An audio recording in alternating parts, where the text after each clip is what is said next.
There's been a very comprehensive debate in the Assembly on the issue of fracking.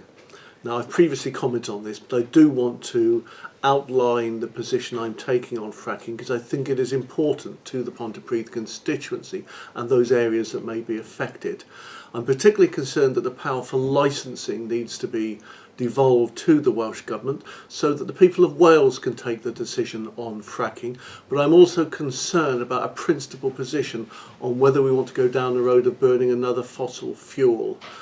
So I leave it to you to listen to the debate and my contribution to the discussion. Mick Anthony.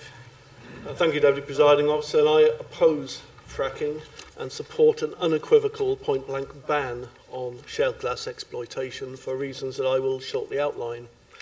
I do support a moratorium, but I'm under no illusion that a moratorium is anything other than a delaying tactic and not in itself opposition to fracking. I represent a constituency where licences have been issued by the UK government for exploratory drilling in Llantrisant, so it is an issue that directly affects the people that I represent. At present, I do not think there is a community consensus of views as to the desirability or otherwise of exploitation of shale gas, because there has been no informed debate. Instead, there is a high degree of confusion. The inconsistency of views is also reflected in all political parties in this Assembly, where views vary from total opposition, conditional opposition or support. There are those who regard shale gas as a resource that could provide vital community funding, provided it can be extracted safely. This confusion and the potential impact on communities reinforces my view that licensing for shale gas should be devolved to the Welsh Government and that the issue of exploitation of this potential resource should be a matter for the people of Wales. For my part, I consider there are three key considerations. Firstly, is it safe? Secondly, what will be the community impact or benefit?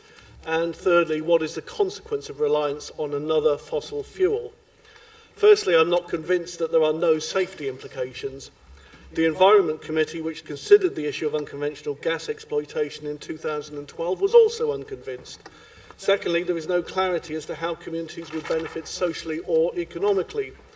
This is a matter for communities to consider, but we have as yet no control over any financial benefits were we to support fracking, and it is of the greatest concern that the UK Government and DEFRA have refused to publish the full unredacted copy of their own report, Shale Gas Rural Economy Impacts. Thirdly, even if we can overcome these issues, I'm of the view that it would be the gravest of errors to proceed with and develop any dependency on shale gas as a carbon-emitting fossil fuel. This approach was supported by the Environment Committee again in 2012 in paragraph 76 of that report when they stated, "The committee considers that the development of another carbon-intensive energy industry of this type is not appropriate and cannot be reconciled with the UK and EU commitments to reduce emissions, as well as recommending a new and updated technical advice note to help planning authorities in Wales in dealing with planning applications for the exploitation and extraction of unconventional gas." The House of Commons Select Committee of the 21st of January 2014 endorsed this view, saying that any large-scale extraction is at least 10 to 15 years away and that continually tightening carbon targets will have significantly curtailed scope for fossil fuel energy, and as a consequence, only a very small fraction of the possible shale gas deposits will be viable. The report further endorsed this view, supporting the position of the director of the Tyndall Centre for Climate Change Research, Professor Kevin Anderson, who stated, "Emissions from a fully developed UK shale gas industry would likely be very substantial in their own right.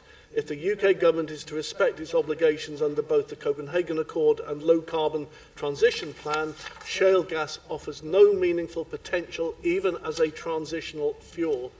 Now, I understand and sympathise the Plaid Cymru dilemma because they are hedging.